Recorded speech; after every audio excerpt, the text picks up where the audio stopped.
Usually when we think about freedom, there is this expectation of release. Right. It is supposed to feel like taking off a heavy backpack after a really long hike. Oh, absolutely. Like finally just putting that weight down. Exactly. You leave the office, you open your phone, and the whole world is right there at your fingertips. I mean, you can order any type of food. Yeah. You can stream an infinite catalog of movies or connect with anyone on the planet in an instant. It genuinely feels like, well, ultimate liberty. Yeah, it feels like standing in a hallway with just infinite open doors. You have total autonomy over where you go and, what you consume. But then you look around or even just look at yourself in the mirror on a Tuesday evening, and suddenly that feeling of freedom starts to look a little different because we have more choices, more apps, more connection than at any other point in human history. Right. Yet somehow you might actually feel more exhausted. Oh, way more exhausted, more burned out. Right. Honestly, less free than ever before. You are supposedly at the peak of human liberation, but you're just too drained to actually enjoy it. It is the absolute definition of a modern paradox. I mean, we are swimming in options, but drowning in fatigue. And the underlying mechanics of why that is happening are completely invisible to us, mostly because they are dressed up as empowerment. And uncovering those invisible mechanics, that is our mission for this deep dive. We are going to explore exactly why your freedom feels so heavy. And our guide for this is a fascinating, really perspective-shifting philosophical text. It's called Psychopolitics, Neoliberalism and New Technologies of Power by Byung-Chul Han. It's a brilliant book. It really is. The core argument here is that society has undergone this massive evolution. We have shifted from a world that controlled our physical bodies to a system that subtly exploits our minds. And look, just to set the stage here, Han takes a pretty sharp scalpel to capitalism, modern work culture, and neoliberalism in this text. Yeah, he doesn't hold back. But we should clarify, we're not here to tell you if his politics are right or wrong or, what economic system is best. That's not what we do here. Right, exactly. We're just here to impartially unpack his core philosophical framework. Because regardless of where you stand politically, his ideas will fundamentally change how you look at your smartphone and your own daily habits. Definitely. So to really visualize this new lens, let's sort of shift the backdrop of our conversation. Picture an endless, brightly lit room. Okay, I see it. It's filled with towering, humming server racks, and interspersed among them are millions of people, just heads down, furiously typing, swiping, and scrolling on their screens. We are going to uncover how we went from being disciplined by outside forces to essentially eagerly exploiting ourselves. And most importantly, how we can find true freedom in all this noise. Okay, let's unpack this, because the idea of eagerly exploiting ourselves is jarring. If we start at the core paradox of this text, we really have to figure out how freedom itself becomes a form of coercion. Because on paper, that sounds like a total contradiction in terms. Right, it seems impossible. I mean, coercion is someone holding a gun to your head. Freedom is walking away. How do those two things merge? So the contradiction starts to make sense when you look at the historical shift in how power operates. The text uses the philosopher Michel Foucault's idea of the disciplinary society as a baseline. For centuries, power operated on the word should.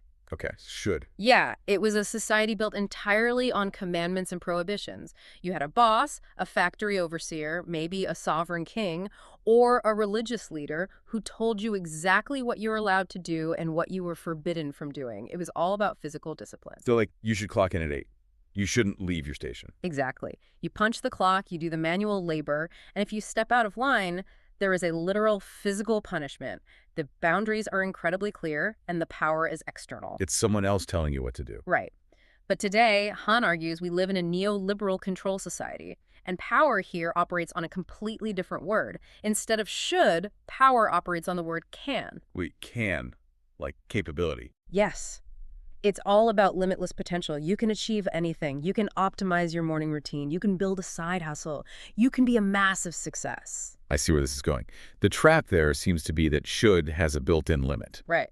Once you do what you should do, like once you finish your shift and leave the factory floor, you're done. You go home. You're off the clock. Yeah, but can never ends. There is just infinite space in the word can. There's always another hour you could be working or another skill you could be learning. That is exactly it. And Han uses these brilliant animal metaphors to illustrate this exact trap.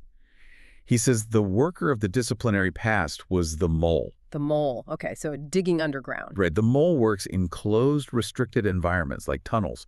They move through predetermined confined spaces. They hit a wall, they stop.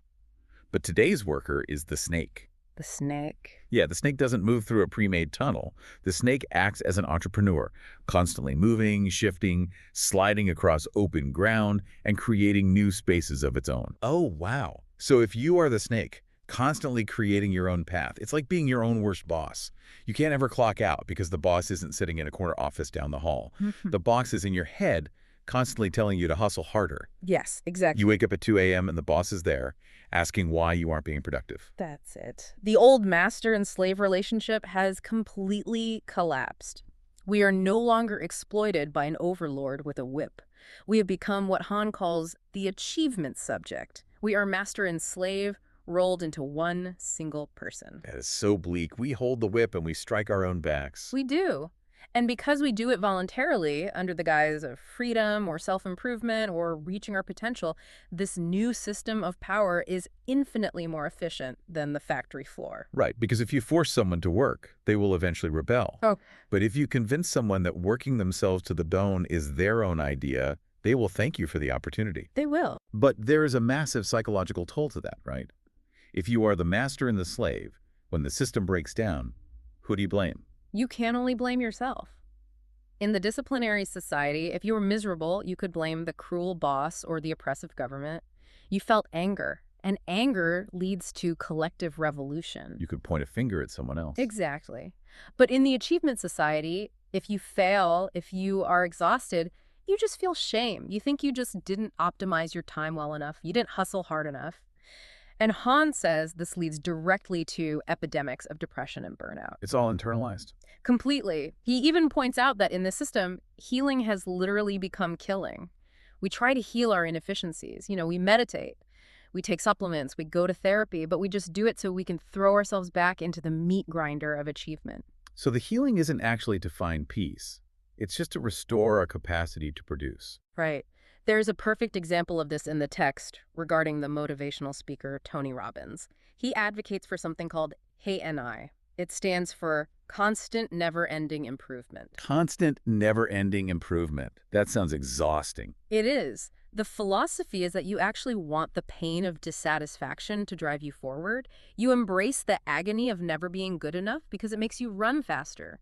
Even our pain and our psychological distress are being exploited for optimization. So if we are turning all of this aggression inward, and if we are the ones holding the whip, we really have to look at what's actually making us strike ourselves. And that mechanism lives right inside our pockets. The smartphone. Exactly, the smartphone.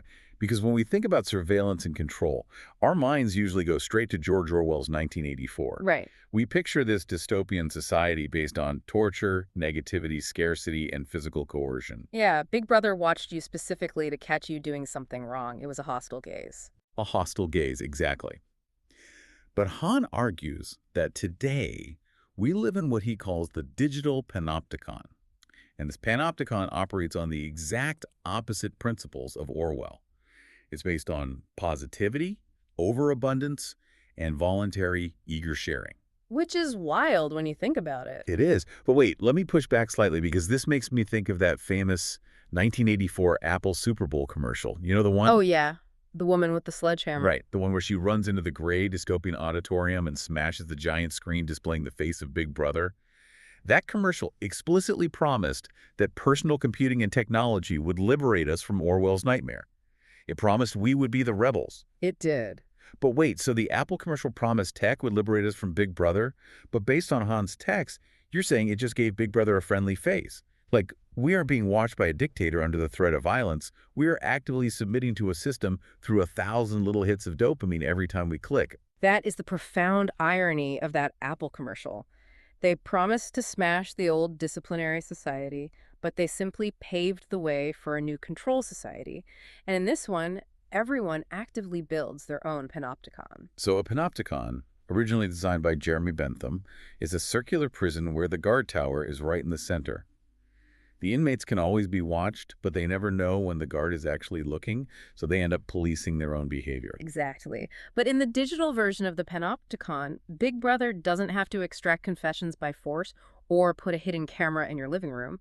We willingly buy the cameras. We put them in our own pockets. Yes. We eagerly surrender our data out of this desperate inner need to share and be seen. We are practically begging to be surveilled. We tag our locations, we post our meals, we broadcast our relationship statuses. And Han uses a highly specific religious metaphor to explain how deep this submission goes. He calls the smartphone the digital rosary. The digital rosary, wow. Yeah, it's a mobile confessional device that you just carry with you everywhere. Facebook, X, or really any massive social network functions as the global synagogue or assembly.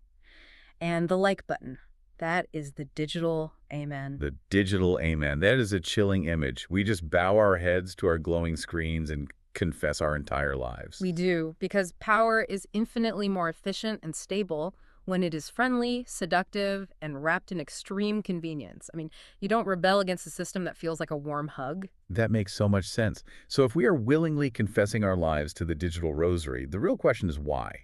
Why are we practically addicted to this self-exposure? Right. The text suggests that this new smart power works so well because it completely bypasses our critical thinking and instead it targets something much more volatile, which is our emotions. Exactly. Because rationality has serious limitations when it comes to productivity. Rational work is slow, it's steady and objective. To maximize output, capitalism had to find a new gear. It discovered emotional capitalism. Emotional capitalism. Yeah, the goal is no longer to repress our desires, but to stimulate them. And Han makes a very careful, incredibly important distinction here between feelings and emotions. Okay, wait, let me see if I can unpack that distinction. If a feeling is something that lasts, like profound grief over losing a loved one, or a deep, sustained sense of calm, then an emotion, or an affect, must be the fast, volatile stuff. Yes. The things that spike our dopamine and then vanish just as quickly. You've nailed the exact mechanism. Feelings are long, narrative, and objective. They have real duration and depth. Emotions or effects are short, dynamic, performative, and incredibly easy to trigger and exploit. So a feeling builds slowly over time, but an affect erupts. Exactly. Think of a Twitter outrage cycle or an internet shitstorm.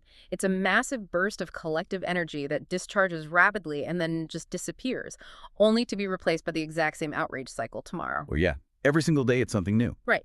The digital medium is perfectly engineered to harvest these short eruptive effects because they generate massive amounts of engagement and data. Here's where it gets really interesting. Because when you harvest those quick emotional spikes, you can start gamifying people's behavior. So gamification is basically like hiding broccoli in mac and cheese. I love that. Hiding broccoli and mac and cheese. Right. You are still doing repetitive, grueling labor, like constantly producing content, curating your personal brand, or even doing corporate training modules. But they take the grueling reality of constant production and dress it up as a video game, hijacking our natural human desire to play just to squeeze more productivity out of us. Like here, a streak there, it tricks your brain. It completely tricks your brain. And the hijacking of play is central to Han's critique. Yeah. Historically, play was the exact opposite of work. Play was the realm of true freedom. It was something you did just for the pure joy of it. Exactly. Completely free of any economic purpose or goal. But modern smart power has hijacked Homo ludens, the playing human. By introducing streaks on Duolingo or activity rings on your Apple Watch or the algorithm on LinkedIn that rewards you for posting constantly, the system has turned daily existence into a game you just have to win. And when you were playing a game, you were emotionally invested, you push yourself harder, you stay engaged longer, and you produce far more data than if you were just rationally completing a chore. Right. You don't realize you're on an assembly line because the conveyor belt has bright flashing lights and a high-score leaderboard. It's terrifying when you put it like that. And all of this gamification, all this constant clicking, sharing, and reacting produces an endless byproduct. We generate oceans of information. Big data. Massive amounts of data. But this raises a massive existential question. Does having every single metric of our lives recorded actually mean we understand ourselves better? Well, the text argues the complete opposite. Han introduces the concept of dataism. And dataism is essentially a new religion, or a second enlightenment, that fetishizes numbers and absolute transparency. The prevailing belief today is that if everything is measurable, everything is understandable. If we just have enough data points, we can solve the human condition. That's the belief, yeah. We see this obsession everywhere with the quantified self movement. People are tracking their sleep cycles, their exact step counts, their resting heart rate variability, their macros, everything. Everything. But the crucial distinction the text makes is that counting is not the same as recounting. Counting is not recounting. Right. Numbers are purely additive, one step plus another step plus another step. Hmm. But human memory, self-knowledge, and identity don't work like a spreadsheet. They require narrative, they require a story. So breaking the self down into thousands of isolated data points might give you a mountain of numbers, but it strips away all the actual meaning. Exactly. But hold on, let me ground this. Because someone might argue that numbers are the only true objective reality. If I wear a sleep tracker and it tells me my exact heart rate, my REM cycles, and that I woke up exactly at 3 a.m., doesn't that give me a much more accurate scientific understanding of my health than just waking up and guessing how I feel? Well, it gives you a biological snapshot, sure. Your sleep tracker might objectively tell you that you woke up at 3 a.m. That is a correlation. But that piece of data cannot tell you that you woke up because you are terrified of failing as a parent or because you are grieving a loss. It misses the context. Right. Han leans on the philosopher Hegel here, specifically his concept of spirit. For Hegel, spirit is the narrative conclusion. It is the concept that explains the why behind things. Big data only provides correlations. It tells you that A happens with B. It tells you that when you sleep poorly, your heart rate goes up. But it doesn't offer causality. Exactly. Data gives you the numbers, but only narrative, the spirit, gives you the actual truth. Absolute data knowledge, which is just a massive pile of correlations, is actually absolute ignorance. You know exactly what is happening, but you have absolutely no idea why. Wow. It's like having a dictionary and thinking you understand a beautiful poem. You have cataloged all the individual words, but you have completely missed the soul of the piece. That is a perfect analogy. And this lack of spirit, this reduction of humans to mere data points, has incredibly dark practical applications. We see it in politics with micro-targeting, where campaigns buy these 360-degree data profiles to manipulate voters on a subconscious, emotional level. But even more insidious is what Han calls the panopticon. The panopticon, Yeah. as opposed to the panopticon we talked about earlier. Exactly. The panopticon locked people in to discipline them. The panopticon uses data to lock people out. Consider massive data brokers like Axiom. Axiom. Okay. These are invisible companies that scrape your credit card swipes, your browsing history, your geographic location, and your social media habits. They gather trillions of data points on millions of citizens just to categorize us. If your data profile suggests you have a low economic value, you are categorized literally as waste. Waste. Yes. You are excluded from premium credit offers, your resume is filtered out of job applications by algorithms, and you are quietly pushed to the margins of society. The system labels you statistically useless and discards you without ever looking you in the eye. That is terrifying. You are judged and sentenced by an algorithm before you even know you are on trial. It happens every day. So if big data, emotional gamification, and this relentless self-exploitation are an inescapable trap, how on earth do we break free? Yes. The system has hijacked our play, manipulated our emotions, and reduced our identities to marketable data points. What is left? We have to look at the one thing an algorithm cannot predict. We have to look to the idiot. The idiot. The idea of the idiot in this context is completely counterintuitive. I mean, in a hyper-connected, hyper-optimized world, being called an idiot usually means you failed the system. But here, it's practically a superpower. It really is. Han goes back to the philosophical roots of the idiot, referencing figures like Socrates, Descartes, and the 20th century philosopher Gilles Deleuze. In philosophy, the idiot isn't someone who lacks intelligence. The idiot is someone who fundamentally refuses to accept the common sense of their time. So, like Socrates. Right, Socrates was an idiot because he walked around Athens claiming he knew nothing, which exposed the arrogance of the elite. Descartes doubted the very reality of his own body. Deleuze saw the idiot as the person who creates entirely new concepts by refusing to think the way society demands. Wow. Okay, so today, the modern idiot is essentially a heretic. It's the person who refuses to conform, who refuses to network, who refuses to constantly communicate their every single thought. Exactly. They intentionally step out of what the text calls the inferno of the same. Because when we are all perfectly optimized, reading the same algorithmic feeds and striving for the exact same metrics of success, we all become completely identical. We're all just chasing the same high score. Yeah. And the antidote to that conformity is silence. Silence is a profound practice of freedom.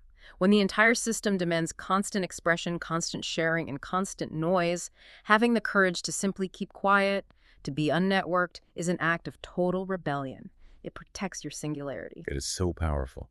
And doesn't Han also introduce the concept of profanation as a way to resist? He does, Which yes. basically means taking something sacred and returning it to normal use. Or, more specifically, in this context, returning things to a use that is completely free of any productive purpose. Hmm. There's a striking anecdote in the text about children in Greece during a severe economic crisis. Oh, I remember this. Yeah, they found a massive bundle of banknotes in the ruins of an abandoned house.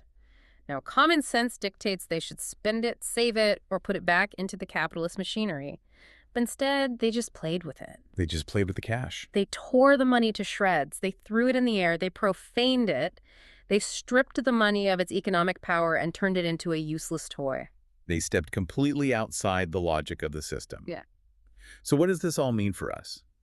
It means true luxury and true freedom really only exists beyond the world of work, necessity, and constant consumption. Absolutely. So in a world where everyone is forced to be a hyper-connected, smart entrepreneur, the ultimate rebel isn't someone throwing a brick through a window. The ultimate rebel is the idiot, the person who leaves their phone at home, sits in silence, and just watches the clouds doing something utterly useless. Because doing something completely useless is the only thing a data-driven system cannot exploit.